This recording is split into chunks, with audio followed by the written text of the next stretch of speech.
Welcome to This Just In with This Just In. As your host, Justin Core. This is a show where we take a deeper dive into the stories most important to you with the people who bring you those stories. And our correspondent today, a first-time correspondent, first-time guest, KTVB and KTVB Espanol digital content producer, Richie Rodriguez. He prefers maybe Richie. Yes. Richie. Richie. Thanks for joining us, man. How you doing? You're welcome. I'm doing pretty well. Election night was very long, but it was a good time. I love election night. I love the following election morning. Yes, democracy in action. Love to see it, so I'm glad you had fun as well. So we're going to talk about you growing up in the Magic Valley. Shout out to the Magic Valley and what brought you to KTVB. A long and winding road, an interesting one. But first, I ask every first-time guest this. What would your entrance music or walk-up music be? My walk-up music would be The Spins by Mac Miller. Okay. How does that go? I'm sorry. I'm old. The Spins by Mac Miller is one of those type of college songs that everyone will sing along to and scream their heart out to. Nice. Every time I would go to the University of Idaho, which I went to school to, sure. Everyone would say that was my song. So I have to keep that homage going and that honor going. So you already had your entrance music. Yep. Yeah, this is not about picking a new stuff. That was already your walk-up. Fantastic. Mm-hmm. Oh, exciting. Well, good for you. Good for Mac Miller getting a shout out. You were born, we'll talk about you coming to Idaho in a second, but first you were born in Redding, yes, California. Beautiful area, right up there in the mountains and forests, right? Gorgeous. Yeah. And then you were there till you were 12. What was that like? So growing up in Redding was a very eye-awakening experience. Just, okay. It was a beautiful area. Yeah. And my dad was a rocker arms specialist, so he fabricated rocker arms for specialty vehicles or just like for motors, and he made good money. Rocker arms? Yes, so they go on the top of valves. So they'll custom make them for like hot rods and stuff. And wow, he made good money. Yeah, but we couldn't afford to live there on one income, so we didn't live in the best area. But you know, as a child, you don't really understand those things until you get a little bit older. But Redding was gorgeous. I still miss it to this day, but nothing beats Idaho. Good for you. That might be pandering a little, but that's okay. We love that on This Just In. It is also the U.S. capital of kayaking is Redding. Do you know how to kayak? I do not know how to kayak. I would absolutely love to go kayaking. I haven't found a group to go with yet, but I think it's one of those experiences that I would love to do. Yeah. But, you know. Some great kayaking in Idaho as well. Start slow, though. Definitely. Little recommendation, maybe just on a pond where you're not going to flip over and then be unable to get back up. So not long after Redding, you moved to an even more beautiful area, of course, Burley, Idaho. What was it like moving to Burley, especially from Redding? Very different type of areas. Yeah, so Redding is the biggest city in Northern California. So going from the biggest city in Northern California to a very, very small town in Burley was very different. It was very flat. The thing is with Redding, there's also a lot of farmland, so that didn't really change too much for me. Gotcha. But I really enjoyed Burley. Burley was one of those hometown feels where everyone kind of knows everyone. People may hate that, people may like that, but I truly did enjoy living my time in Burley. Awesome community there. Now, a short drive away from Burley is where Brenda Rodriguez grew up in Rupert. Yep. You work with her now. Yes. Know her now. Both work on KTVB Espanol. There's a rivalry between those two towns. Do you occasionally just like flip her hair, knock her books out of her hand to sort of keep that rivalry going? Yeah, so we kind of poke fun at each other all the time. Just because the girls' basketball team is great in Burley, and they would always win state championships. Yeah. But vice versa, the Minico football team was absolutely amazing. And currently, I think the Bobcats are on a very, very long losing streak. So unfortunately, that rivalry is still going, but me and Brenda still have fun with it. Yeah, absolutely. You still have bragging rights from the olden days. Fantastic. When did you fall in love or fall in like with journalism, news? When did you decide that you wanted to pursue all this? So originally, I wanted to be an electrical engineer. Oh, okay, nice. I was taking classes part-time at the College of Southern Idaho, the Mini yeah. Cadger Center. Okay. And I progressively wanted to do more and do more and do more. And eventually after 4 years, I believe, 4 or 5 years, I finally got one semester done. And I decided that there needed to be a change. And I decided to go to the University of Idaho. And Nice. while at the University of Idaho, I started going into digital media because one of my friends showed me camera work. He showed me how to like code a website. And he's like, this is how you can like make a business with like recording video. And then when at the University of Idaho, to get that degree, you have to take some journalism classes. Oh, interesting. Okay. And one of those classes was Journalism 101. And then from then on, I decided to be a journalist. And we can go deeper into that. That's literally how I describe this show. So let's go deeper into that. What spoke to you about journalism? You took Journalism 101 and you're like, man, this is it. This is what I want to do. What spoke to you about it specifically? So within those moments, the first assignment that we had was go get a story.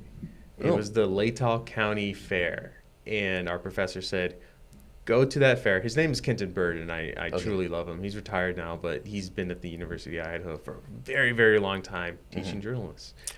And yeah, he said, just go get a story. Doesn't matter what it is. Find someone, find a good hook, and tell that story. So I remember it was a kind of a cloudy, rainy day, and getting there, I had all my notes in my hand, and I was ready to tackle this assignment. And I remember trying to walk up to someone to break the ice or just to start a simple conversation. It was terrifying. Oh my gosh, yes. Let me just jump in as well. Even someone who's been doing this 20 years. Very terrifying because they don't know you, you don't know them, and it's like, hey, you want to talk to me about what's going on today? Yeah. But you did it. Yes. Fantastic. That's awesome. What was that story? Just someone there at the fair, what they were doing there? So initially I wanted to do it about food. Okay. So I was like, I walked up to a booth. I was going to ask him for an interview, but I ended up just ordering a side of fries. I walked away. And I remember turning around, walking with shame with my fries in hand. It was a brick of fries too. I love fair bricks of fries. Yes, they just put a mess of fries in the fryer and then it comes out in the shape of a fryer, all fried up. Delicious. Not good for you. But man, so walking away with that heavy feeling, not only of the fries, but also that. Did you turn around? Did you end up doing a story that day? How did that work? Yeah. So I turned around and still fries in hand. I saw this mom and this little girl dancing to this music. Nice. It was slightly raining, and they were just having a good time. And I looked up and I saw a band there. The band was comprised of 5 older men, and they were just having fun on stage. So I decided that's going to be my story. So nice. I waited until they had their break, and I ran up, and I had a conversation with them about why they were there. And perfect. Wonderful. It was a perfect story. Right out of the gate, your perfect story. That is awesome. And that's, I always say that about journalism news, what we do, that every story is about people. So that was very smart of you right off the bat. It's like, I just have to find a person, and it's going to be their story. I'm not going to do a story about the fair because everybody can see that. Mm-hmm. That's really cool. So 5 older dudes, they're like, rain isn't going to stop us. Yep. We love what we're doing. Mm-hmm. Time to play some music. And they're called the Turn Spin Dogs. Turn Spin Dogs. It's like this kind of folklore story about this dog that they used for pinwheels, and they would run on a hamster wheel to generate power. And they're extinct now, but they say that which is very sad. But they say that, we're older, but we're going to keep going like these Turn Spin Dogs. Yeah. And they signed a card for me, and I still have that card at home, and I have it framed up as my first story. Fantastic. Man, awesome story, Richard. Really appreciate it. Well, up next, we're going to continue the story of you at the U of I. That's coming up next here on This Just In. Welcome back to This Just In with This Just In, Justin Core. Also, KTVB and KTVB Espanol digital content producer, Richie Ricardo. Go with Richie Rodriguez. Richie, when we last left you here on This Just In, you were at the U of I doing awesome stories. What was the most important lesson you learned being a vandal? Ooh, my most important lesson is to have a heart. I think it's one of the biggest things. I covered a big story up there. It was Brian Kohberger. I was an intern at that time. Wow. And for Boise State Public Radio, and we can talk more a little bit later. But I remember when the situation happened, my friends were telling me, they're like, "Oh, you're going to cover the story? You're going to cover the story?" And initially, I was like, "No, I'm just an intern." They wouldn't put me on this, like the biggest story in the state, probably for this year, coming years, one of the biggest stories in the nation. And yet, you found yourself covering it. I did. And I was there when he first initially showed up in the courtroom. I was covering the story for Boise State Public Radio, and the reason why I say to have a heart is because I also did a couple stories of talking to students about how they felt while being a student.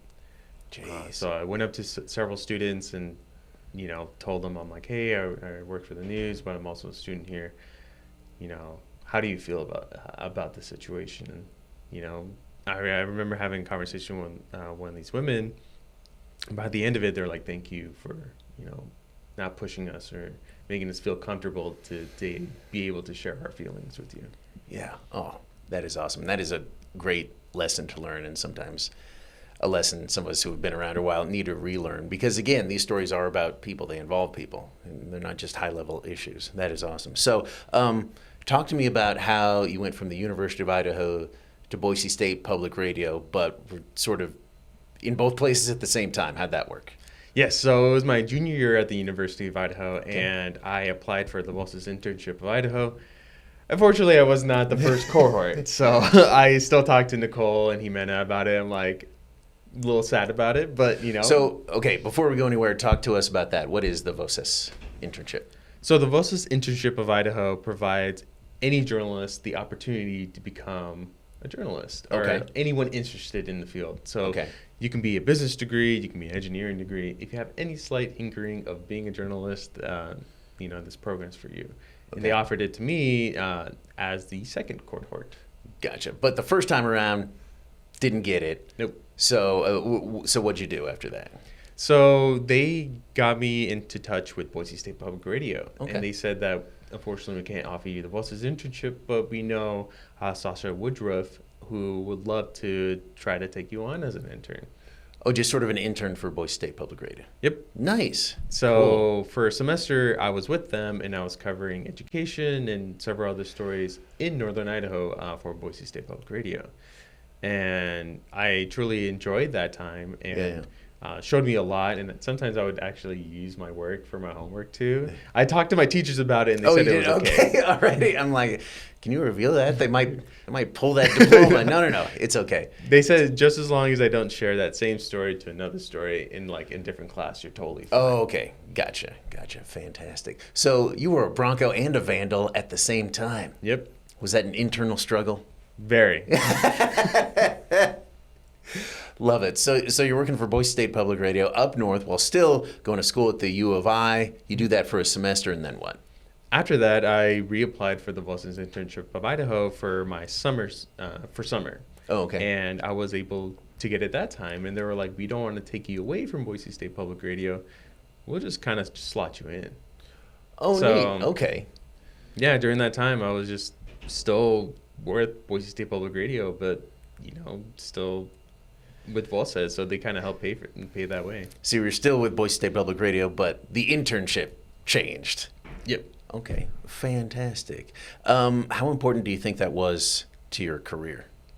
I think it was life-changing. Yeah. I think schoolwork and, putting your face in books is one thing, but to really do a day-to-day basis of turning a story and, to be able to set deadlines for yourself, but as well as just reach out to other people to set up stories ahead of time was something that, an education can teach you, but you don't truly know until you're in the thick of it. Absolutely. It's one thing to tell people how to do something. It's another to set them up to do it, and then they sort of learn for themselves the actual day-to-day of it. And do you have a good NPR voice? I would say that it is pretty good. I think sometimes I'm Are a you little doing it now? This is actually just my regular voice. Oh, okay. Can you do that? I just go a little bit deeper when I speak. I would say my name is Richie Rodriguez, KTVB in Espanol. Just a little deeper, but A little deeper, maybe a little George slower. Prentice has the NPR voice. Heck yes. Yes. One of the best voices I've ever heard. Yeah. Go a little deeper, a little slower. Really get in there.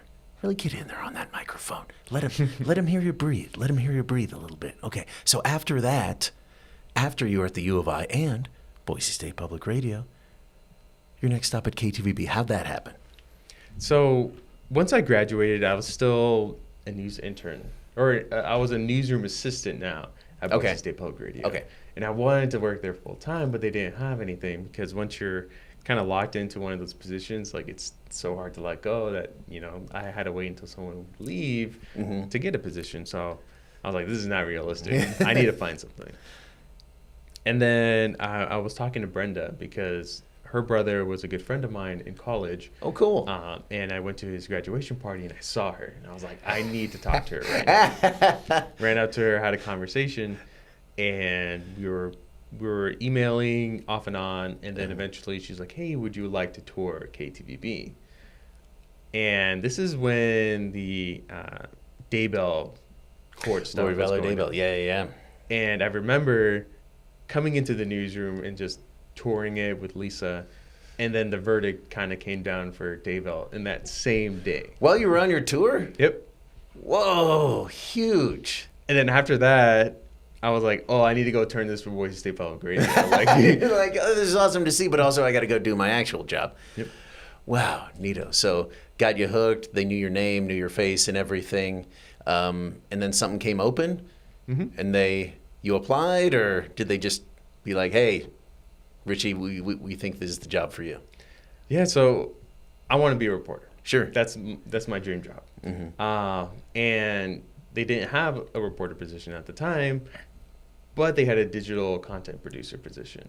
And I was like, I'd rather have my foot in the door to be able to continue my career than not at all. Yeah. And, I don't want to say that we're the best newsroom in the state, but, I don't see why you wouldn't say that, and you can say it. Yeah. Yeah, we're the best newsroom in the state because we have KTVB in Espanol. Speaking of which, what all do you do here? You have a lot of responsibilities now. So right now, on Mondays, I will report for KTV in Espanol, turning broadcast content. Oh, cool. But as well is throughout my 4 other days, I am translating stories. We're kind of setting up stories for the team to have success. And then every Tuesday and Friday, we have our newscasts, all in Spanish. Check us out, KTV in Espanol. But Don't miss it. It is awesome. It is very fun to watch. Yeah. But I cut up the show, and then I put it on YouTube. I put it on our website for our Spanish community to watch.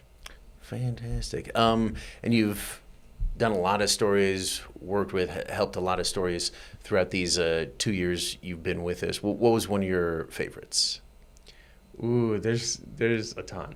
But we can talk about one of my most recent ones, which was Ed Moreno. He is the BPD liaison, or former BPD liaison for the Boise Police Department. And he was in that position for several years, almost a decade. Don't quote me on that. That is just a But no, he was there a while, and he was the liaison to the Latino community, correct? Yep. Fantastic. And he retired in September, and I went on a ride-along with him. Wow. And he was just telling me his career, why his positioning was important, and then we had a full KTV in Espanol special. It was all in English, and we did turn it for Spanish as well, but it was just an English show talking about very important people in the Latino community currently. Yeah, like Ed himself, yeah. He's so kind. And he's retired now, but there's another BPD liaison officer. You can hear more about her. Her full interview, I believe, is on KTVB.com right now. Richie, you are from Burley. Yes. But how much do you know about Burley? Don't say anything yet. We're going to give him hometown trivia coming up next on This Just In.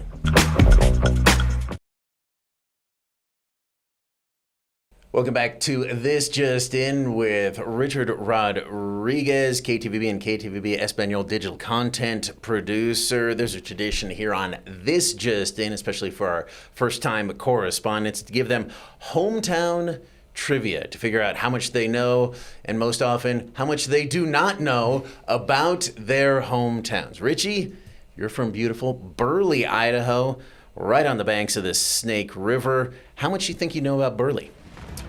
I'll say so. So? All right, there's 6 questions. All right. So you are guaranteeing you're going to know 3 of these. And if not, the egg on your face. Okay, Andy is going to give us some fun sound effects. The music already starting.